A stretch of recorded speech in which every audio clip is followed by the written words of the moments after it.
Hello friends, आज हम फिर आपके लिए एक नोटिफिकेशन लेकर आए हैं जो बिहार सरकार की तरफ से निकाली गई बिहार कर्मचारी चयन आयोग। जैसा कि आप देख पा रहे हैं यहाँ पे कि बिहार कर्मचारी चयन आयोग की तरफ से एक नोटिफिकेशन निकाली गई जिसका नाम है इंटर स्तरीय यानी कि BSSC का नोटिफिकेशन निकला है। और ये इसमें जो है हमारे जो टोटल पोस्ट है इससे पहले भी निकाली गई थी। ठीक है, इससे पहले जो निकाली गई थी वो पोस्ट कब निकाली गई थी? 14/8/2025 को निकाली गई थी, यानी कि 14 अगस्त 2025 पे नोटिफिकेशन निकाली गई थी। और उस टाइम पे जो टोटल सीट थी वो 10,996 जो टोटल सीट थी। ठीक है, लेकिन अभी जो फिर से जो नोटिफिकेशन निकाली गई है उसका जो अप्लाई करने का जो है वो 15 अक्टूबर, यहाँ पे आप देख पा रहे हैं कि दिनांक दिनांक 15 अक्टूबर 2025 से 25 नवंबर 2025, यानी कि आपके पास एक अच्छा खासा टाइम मिला है इस फॉर्म को फिल करने के लिए।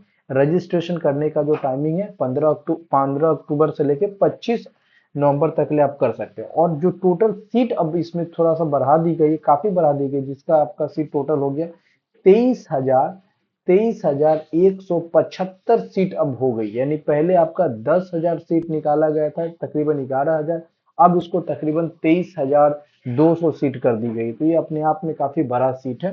तो आज इस वीडियो में हम लोग वो सारे इंपॉर्टेंट पॉइंट्स के बारे में डिस्कस करेंगे, जैसे कि क्वालिफिकेशन हो गया, पोस्ट हो गया, सैलरी हो गया, सिलेबस हो गया, सिलेक्शन मोड हो गया, और साथ ही साथ हम लोग इंपॉर्टेंट बुलेट पॉइंट जो भी होंगे उनके बारे में हम लोग भी डिस्कस करेंगे, समझेंगे। ठीक है, चलिए तो शुरू करते हैं आज का पहला वीडियो।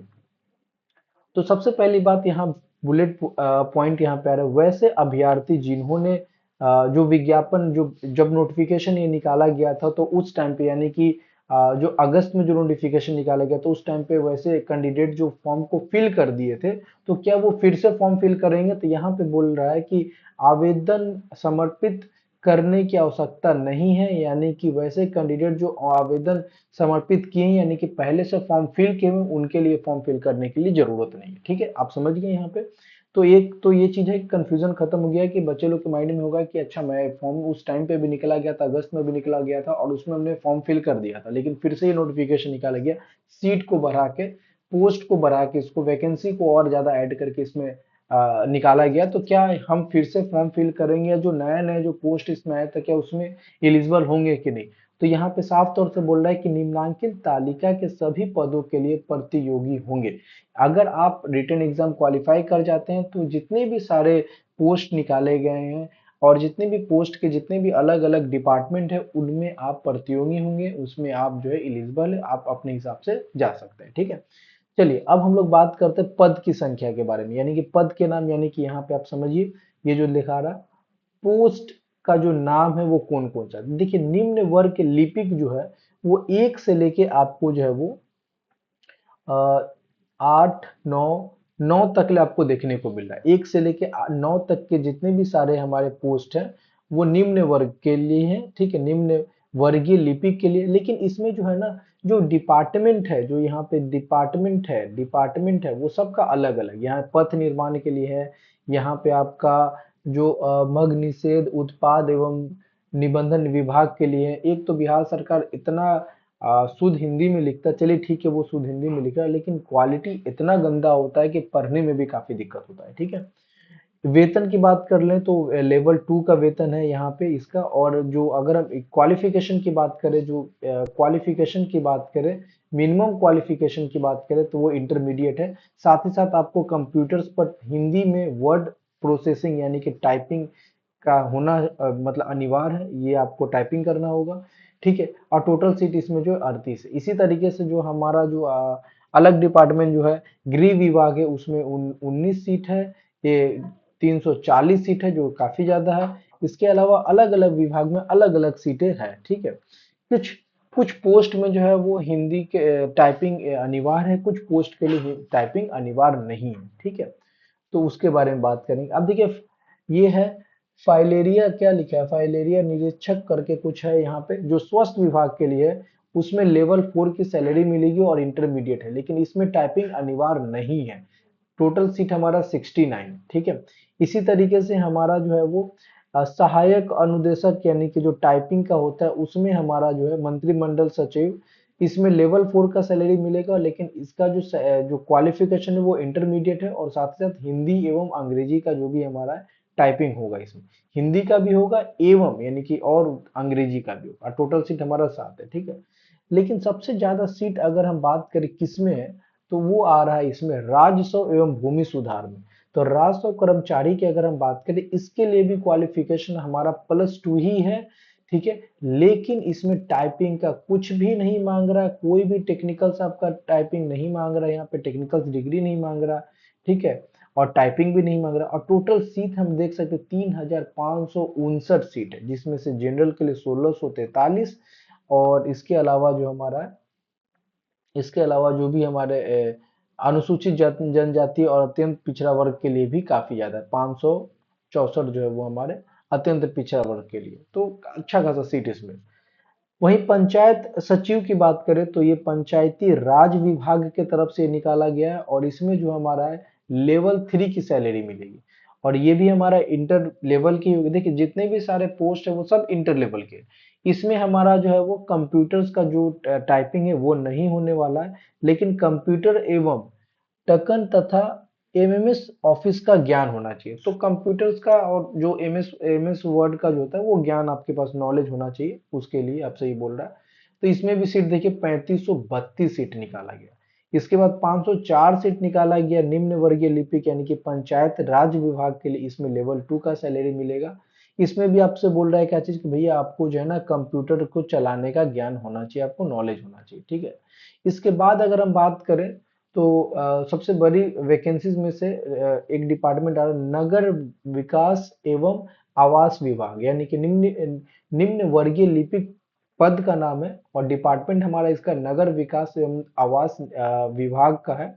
ये भी हमारा लेवल 2 का ही सैलरी देगा, और साथ ही हमारा क्या है कि आपका 12th लेवल पे ये क्वालिफिकेशन हमारा 12th लेवल पे होने वाली है, और टाइपिंग वगैरह कुछ भी नहीं है, ठीक है। कंप्यूटर्स का लेकिन ज्ञान होना चाहिए। लेकिन देखिए यहाँ पे जो टोटल सीट है वो 2039 सीट है, ठीक है।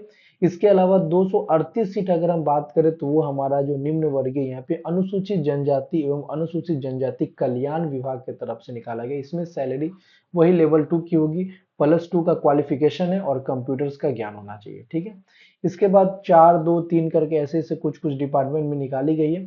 534 सीट जो है वो हमारा अर्थ एवं सांख्यिकी निदेशालय योजना एवं विकास विभाग के तरफ से ये निकाला गया, ठीक है। इसमें भी वही क्वालिफिकेशन है, लेकिन साथ ही साथ इंटरमीडिएट होना चाहिए गणित से, अर्थशास्त्र से, सांख्यिकी से, या फिर आपका किसी एक विषय के साथ, कोई भी इसमें से जितना भी दिया है कोई भी एक विषय के साथ आपको +12 क्वालिफाई होना चाहिए। देखिए ध्यान देने वाली बात है कि इससे पहले जितने भी सारे क्वालिफिकेशन के लिए +2 की डिग्री मांगा गया, उसमें मतलब कि नहीं था, ऑप्शन में नहीं था गणित उन्नीत, कोई भी क्वालिफाई किए आप फॉर्म फिल कर सकते हैं। लेकिन इसमें बोला गया है कि भाई आप मैथमेटिक्स से किए तब तभी आप ये पोस्ट के लिए आप एलिजिबल है, या फिर आप सांख्यिकी से किए तब इस पोस्ट के लिए एलिजिबल है, ठीक है, या फिर अर्थशास्त्र से आप किए तो इस पोस्ट के लिए एलिजिबल। यानी कि यहाँ पे बताया जा रहा है कि यही पोस्ट के लिए लोग ही एलिजिबल, इसके अलावा है।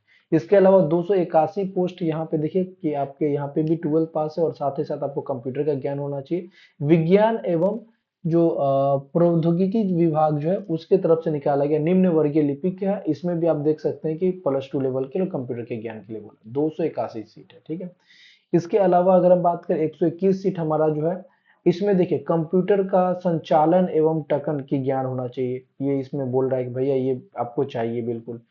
+12 की नॉलेज, +12 की सर्टिफिकेट होनी चाहिए, लेवल 2 के है, और ये हमारा जो है कास एवं सुधार सेवाग जो भी है उस विभाग के तरफ से निकाला गया पोस्ट, ठीक है। इसके अलावा सब में ज्यादा पोस्ट नहीं है, कम जो है 55 है, 40 है। 115 सीट देखिए यहाँ पे आपका कंप्यूटर संचालन यानी कंप्यूटर चलाने आना चाहिए। लेवल 2 की सैलरी मिलेगा, +2 आप क्वालिफाई होना चाहिए। समाहरणालय पटना का आपका जॉब है, पटना में आपका ये मिलेगा इसमें इस विभाग में, ठीक है। इसके अलावा अगर हम बात करें अलग अलग डिपार्टमेंट की अलग अलग सैलरी है वगैरह, ठीक है, कंप्यूटर्स के लिए अलग है, निम्न वर्ग के लिए अलग है, तो काफी ज्यादा पोस्ट है इसमें, और काफी ज्यादा इसमें जो है अच्छा सैलरी भी आपको दिया जा रहा है, ठीक है। अब देखिए इसमें से सबसे ज्यादा अगर पोस्ट अगर निकला है, मुझे उम्मीद है कि सबसे ज्यादा फॉर्म इसी में भरा जाएगा, 8,298। इसमें क्या कह रहा है कि देखिए ये भी निम्न वर्गीय लिपिक का है, लेकिन ये जो विभाग है वो विभाग का नाम है पंचायती राज विभाग बिहार सरकार। लेवल 2 की सैलरी मिलेगी और साथ ही साथ आपका क्वालिफिकेशन जो है वो इंटर लेवल का है, ठीक है। और कंप्यूटर संचालन, कंप्यूटर चलाने आना चाहिए और एवं द कंप्यूटर टकन का ज्ञान होना चाहिए, टाइपिंग का ज्ञान होना चाहिए, ठीक है, ये आपको बोला जा रहा है यहाँ पे। इसके अलावा अगर हम लोग बात करें, 100 सीट निकाली गई है। और देखिए कुल पद जो है वो यहाँ पे आप देख सकते हैं कि यहाँ पे जो कुल पद है 2000 सॉरी 23,175 टोटल पोस्ट है यहाँ पे, ठीक है। यहाँ पे आप देख सकते हैं। अब कुछ इंपॉर्टेंट चीजों के बारे में हम लोग बात कर लेते हैं। जैसे सबसे इंपॉर्टेंट चीज हमारा, अभी तक हम लोग ने पोस्ट के बारे में समझ गए कि पोस्ट का क्वालिफिकेशन क्या है, नंबर ऑफ पोस्ट क्या है, पे स्केल क्या होने वाला है, और साथ ही साथ टेक्निकल्स जो क्वालिफिकेशन है वो क्या होने वाली है, ठीक है। अब हम बात करते हैं न्यूनतम शैक्षणिक योग्यता, यानी कि ये हमारा कम से कम ऑनलाइन। अब देखिए ऑनलाइन आवेदन समर्पित समर्पित समर्पित करने की अंतिम तिथि तक अभ्यर्थियों को न्यूनतम मान्यता प्राप्त संस्थान से इंटरमीडिएट यानी +2 लेवल की आपको, देखिए वैसे कैंडिडेट हु हैव क्वालिफाइड +2, ठीक है ना, इंटरमीडिएट, अगर ऐसे कैंडिडेट जो +2 क्वालिफाई हैं वो इलिजिबल इस फॉर्म को फिल करने के लिए, ठीक है, साफ तौर से यहाँ पे बोल दिया गया। तकनीकी के लिए आपको बोल रहे हैं ऑनलाइन आवेदन समर्पित करने के लिए अंतिम तिथि तथा अभ्यर्थियों का मान्यता प्राप्त संसाधन से उपरोक्त तालिका में वर्णित पदों एवं विभागों के समान, ठीक है ना, उल्लेखित तकनीकी, यानी जिसमें आपको मांगा जा रहा है तकनीकी योग्यता, उसमें आपको बिल्कुल चाहिए। और जैसे जैसे बोला है कि अलग अलग डिपार्टमेंट के लिए अलग अलग वो चीजें बोला गया, ठीक है। आरक्षण की बात करें तो देखिए ये आरक्षण हमारे जाति आरक्षण आरक्षण का लाभ राज्य सरकार के संप्रति प्रचलित आरक्षण नियमों के अनुसार और राज्य सरकार के समक्ष स्तर के निर्गत प्रमाण पत्र के आधार पर दी जाएगी। ये जो हर फॉर्म में ये चीज निकलता है कि जो आरक्षण मिलेगा वो जिस स्टेट के तरफ से नोटिफिकेशन निकाला जाता है, सेंट्रल स्टेट का निकलता है तो सेंट्रल स्टेट से रिलेटेड जो भी उसका नियम्स होते हैं उसके अकॉर्डिंग से आपको रिजर्वेशन मिलता है। स्टेट गवर्नमेंट का की तरफ से अगर नोटिफिकेशन निकल रहा है तो स्टेट गवर्नमेंट का जो रूल होता है उसके तरफ से आपको क्या बोलता है, आपको मतलब कि रिजर्वेशन मिलता है, ठीक है। तो ये हम लोग समझते हैं। और साथ ही साथ जिस स्टेट से ये निकल, यानी कि बिहार से आपका ये फॉर्म निकला है तो बिहार का आपका क्या होना चाहिए, जाति प्रमाण पत्र होना चाहिए। अगर आप ईबीसी कैंडिडेट है या फिर एससी हैं या फिर एसटी हैं या फिर आप क्या है बीसी के कैंडिडेट है तो आपके पास बिल्कुल जाति प्रमाण पत्र होना चाहिए। साथ ही साथ ये आपके पास जो है ना रेसिडेंशियल सर्टिफिकेट होना चाहिए, रेसिडेंशियल जो सर्टिफिकेट आपके पास होना चाहिए, तभी इस फॉर्म को फिल कर पाइएगा, मतलब कि इसका बेनिफिट आप उठा पाइएगा, ठीक है। इसके अलावा जो है आरक्षण का दावा करने वाले विवाहित महिलाओं का जाति क्रीमी लेयर रहित प्रमाण पत्र उनके पिता के नाम एवं पति, देखिए जो विवाहित महिलाएं हैं, जो शादीशुदा महिलाएं, अगर उनको आरक्षण वो दावा करे कि मुझे आरक्षण मतलब आरक्षण का लाभ वो उठाना चाह रही है, तो विवाहित महिलाओं का जो जाति है क्रीमी लेयर रहित प्रमाण पत्र जो होगा, यानी कि एनसीएल जिसको बोलते हैं हम लोग, क्या बोलते हैं, एनसीएल, नॉन क्रीमी लेयर जो होता है, क्रीमी लेयर रहित प्रमाण पत्र उसके पिता के नाम यानी कि उसके जो फादर के नाम एवं पता से निर्गत होना चाहिए। तो जो भी उसके पिताजी फादर का जो घर होगा, जिस ब्लॉक में पड़ रहा है, जिस जिला में पड़ रहा है, जिस ब्लॉक में पड़ रहा है, जिस अनुमंडल में उनका है, तो उसके अकॉर्डिंग वहां से वो क्या करेंगे, अपना कास्ट सर्टिफिकेट बनाएंगे जो एनसीएल का होगा, ठीक है, होनी चाहिए। ना कि उनके पति के नाम से, ना कि उनके पति के नाम से, यानी कि जो वर्तमान जो एड्रेस है उनके अकॉर्डिंग से आपको नहीं होना चाहिए। उपयुक्त आरक्षण संबंधित सभी प्रमाण पत्र आयोग कार्यालय के प्रमाण पत्रों के संवीक्षा के समय मूल रूप से प्रस्तुत नहीं करने पर आरक्षण का लाभ दे नहीं होगा। यानी कि अगर आप डॉक्यूमेंट सही तरीके से आप नहीं दे रहे हैं, जैसा आपको बोला गया वो आप वो पालन नहीं कर रहे हैं, तो आपको वो आरक्षण से आपको क्या किया जाएगा, हटा दिया जाएगा, मतलब आरक्षण का आपको लाभ नहीं मिलेगा, ठीक है। लेकिन ये सिर्फ और सिर्फ किसके लिए बोला गया, विवाहित महिलाओं के लिए बोला गया, अविवाहित महिलाओं के लिए नहीं है, ठीक है। इसके अलावा अगर हम लोग बात करें कुछ इंपॉर्टेंट चीजों के बारे में बात करते हैं, वीडियो काफी ज्यादा लंबा होगा इसलिए हम लोग जल्दी जल्दी कंप्लीट कर रहे हैं। देखिए आरक्षित जो एज क्राइटेरिया की बात करते हैं, इसमें हम लोग बात करने वाले एज लिमिट क्या है, ठीक है। तो हम लोग देखिए यहाँ पे जनरल के लिए जो है ना, जनरल के लिए हमारा जो है वो 37 वर्ष है। पिछड़ा वर्ग एवं अत्यंत पिछड़ा वर्ग यानी बीसी और ईबीसी, देखिए बैकवर्ड कास्ट और एक्सट्रीमली बैकवर्ड कास्ट के लिए 40 वर्ष तक का अगर आपका एज है तो इस फॉर्म को फिल कर सकते हैं। जनरल की अगर वो महिला है, फीमेल कैंडिडेट है, फीमेल कैंडिडेट है तो उनके लिए भी 40 वर्ष का मिल रहा है। और अनुसूचित जनजाति और अनुसूचित जाति के जो भी पुरुष और महिला उनको 42 ईयर्स के लिए मतलब कि होगा तो फॉर्म 42 ईयर्स तक वो फॉर्म फिल कर सकते हैं, ठीक है। आज जितने भी सभी कोटि के दिव्यांग यानी कि जो दिव्यांग अभ्यर्थी है उनके लिए कोटिवार 10 वर्ष की छूट दी जाएगी, ठीक है। सीनियर जो दिव्यांग जो भी है उनके लिए हमको 10 वर्ष की छूट दी जाएगी। अब आते हैं यहाँ पे आयोग द्वारा मैट्रिकुलेशन का या समतुल्य प्रमाण पत्र के अंकित उम्मीदवारों की जन्म तिथि मान्यता की जाएगी, यानी कि 10th का जो आपका सर्टिफिकेट होगा यानी मार्कशीट जो होगा आपका, उसमें जो आपका डेट ऑफ बर्थ होगा उसके अकॉर्डिंग आपका जो है ना जो एज काउंट किया जाएगा, एज काउंट किया जाएगा, ठीक है। चलिए अब नेक्स्ट देखते हैं क्या है। अब परीक्षा शुल्क क्या होने वाला है? देखिए परीक्षा शुल्क 100 रुपये होने वाला है। ये काफी अच्छी चीज है, बहुत ही रिलैक्स मिलेगा स्टूडेंट के लिए कि 100 रुपये ठीक है भैया, 100 रुपये ज्यादा नहीं है, तो बिल्कुल आप लोग फॉर्म फिल कीजिए, ठीक है।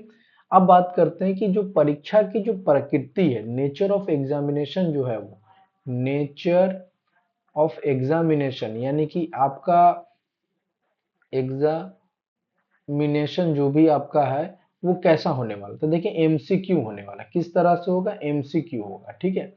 अब एमसीक्यू होगा। अब 40,000 से अधिक आवेदन प्राप्त होने पर प्रारंभिक परीक्षा आयोजित की जाएगी। देखिए अगर परीक्षा 40,000 कैंडिडेट फॉर्म फिल कर रही है तभी इसको प्रारंभिक परीक्षा आयोजित की जाएगी। अगर 40,000 से कम है तो परीक्षा नहीं ली जाएगी, ठीक है। शायद यही वजह है कि आपको बार बार टाइम मिल रहा है फॉर्म फिल करने के लिए, या फिर दूसरा वजह ये भी हो सकता है कि इलेक्शन का टाइम है तो गवर्नमेंट को थोड़ा पैसा की जरूरत है भैया, इसीलिए।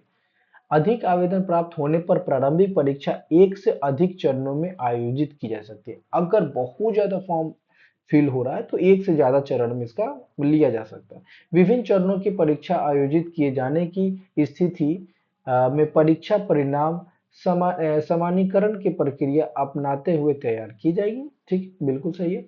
अब देखिए जो हमारा प्रारंभिक परीक्षा होने वाली है उसका जो वो तो वस्तुनिष्ठ होने वाली यानी कि एमसीक्यू होने वाली है। प्रारंभिक परीक्षा के माध्यम में कोटिवार उपलब्ध रिक्तियों के 5 गुना संख्या के बराबर अभ्यर्थियों की चयन मुख होगा। तो 5 गुना ज्यादा आपको जो है वो दिया जाएगा, यानी कि अगर आपका 23,000 सीट है तो 23,000 में से आप इसको मल्टीप्लाई कर दीजिए तो 5 3 का 15, 10 और 1 11, यानी कि 1,15,000 जो है वो रिजल्ट आपको देखने को मिल सकता है। इससे ज्यादा देखने को मिल सकता है, ठीक है।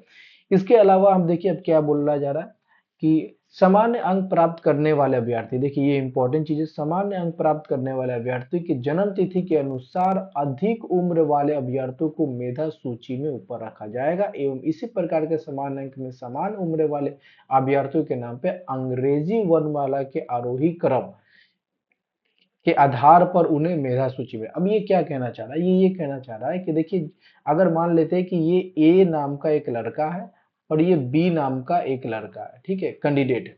इसको भी जो है वो मान लेते हैं कि 80% आया और इसको भी 80% आया, दोनों के 80% आया, दोनों सेम कास्ट का है, बिल्कुल सही है भाई, दोनों जो है वो मान लेते हैं ईबीसी का है, दोनों ईबीसी का कैंडिडेट है, ठीक है।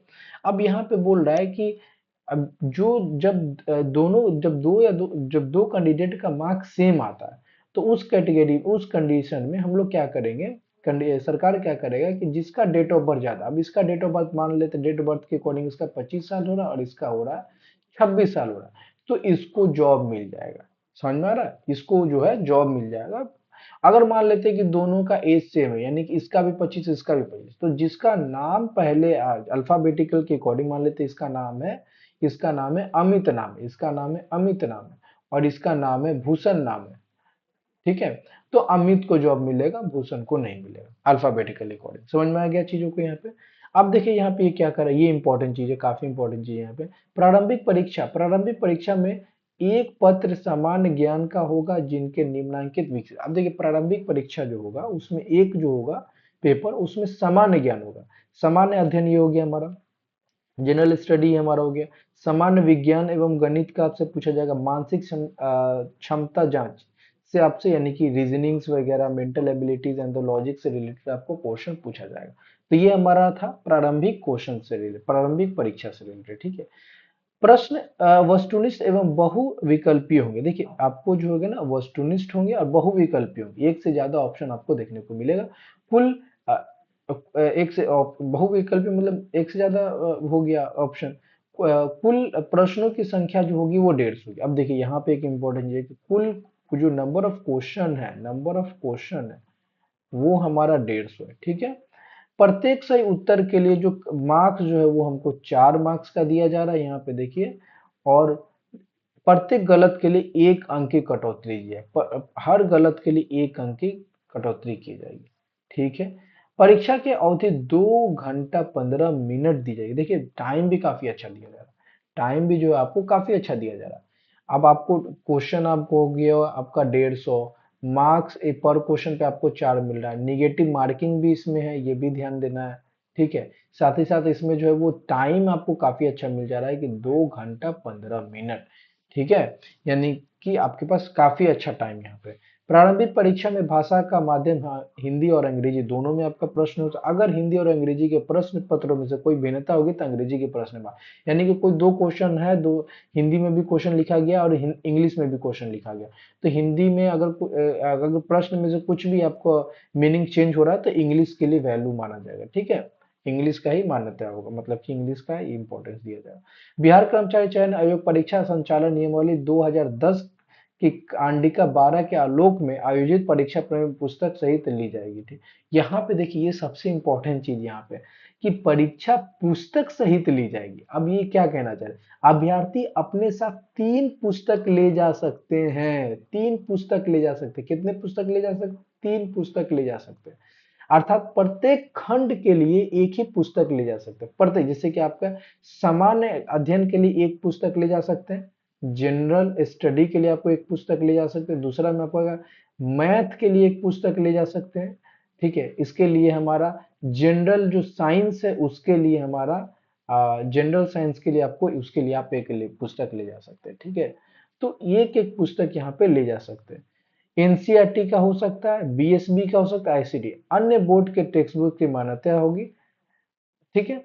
किसी विषय से संबंधित गाइड, पुस्तक की फोटोकॉपी, हस्तलिपि, कागज, नोट्स, इलेक्ट्रॉनिक्स उपकरण आदि परीक्षा भवन में नहीं।